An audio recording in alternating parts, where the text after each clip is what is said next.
दोस्तों, क्या आपने कभी सोचा है स्नान और नहाने में भी बहुत अंतर होता है? क्या आप जानते हैं कि स्नान और नहाने में क्या अंतर है?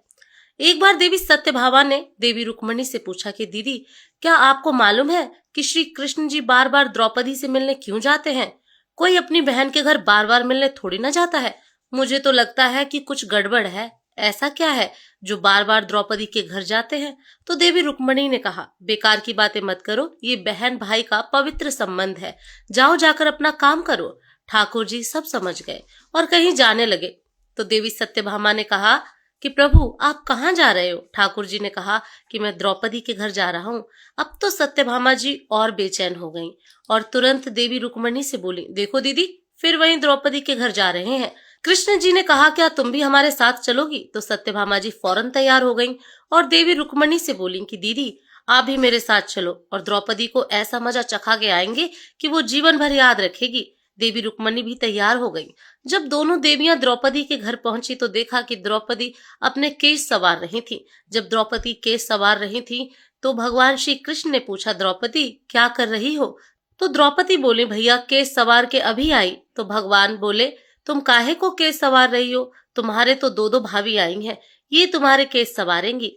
फिर कृष्ण जी ने देवी सत्यभामा से कहा कि तुम जाओ और द्रौपदी के सिर में तेल लगाओ, और देवी रुक्मणी, तुम जाकर द्रौपदी की चोटी करो। सत्यभामा जी ने रुक्मणी जी से कहा, बड़ा अच्छा मौका मिला है, ऐसा तेल लगाऊंगी कि इसकी खोपड़ी के एक एक बाल तोड़ के रख दूंगी।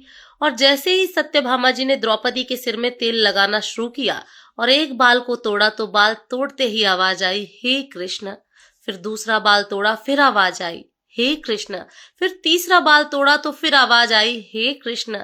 सत्यभामा जी को कुछ समझ नहीं आया और देवी रुक्मणी से पूछा, दीदी, आखिर ऐसी क्या बात है? द्रौपदी के मस्तक से जो भी बाल तोड़ती हूँ तो कृष्ण का नाम क्यों निकल कर आता है? रुक्मणी जी बोली, मैं तो नहीं जानती।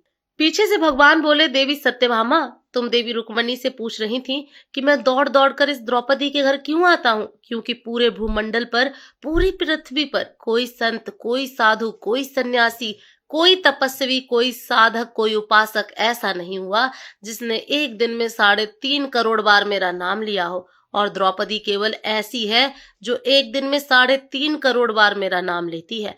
प्रतिदिन स्नान करती है, इसलिए उसके हर रोम में कृष्ण नजर आता है और इसलिए मैं रोज इसके पास आता हूँ। इसे कहते हैं स्नान, जो देवी द्रौपदी प्रतिदिन किया करती थी। हम जो हर रोज साबुन, शैम्पू और तेल लगाकर अपने तन को स्वच्छ कर लिया, इसको केवल नहाना कहा गया है। स्नान का मतलब है हमारे शरीर में 3.5 करोड़ रोम छिद्र है।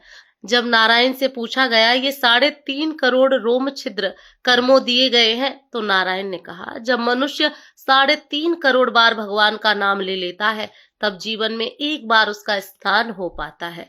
इसको कहते हैं स्नान। श्री कृष्ण का नाम तब तक जपते रहिए जब तक 3.5 करोड़ बार भगवान का नाम ना जाप लें। हरे कृष्ण कृष्ण कृष्ण हरे हरे, हरे राम राम राम, हरे हरे।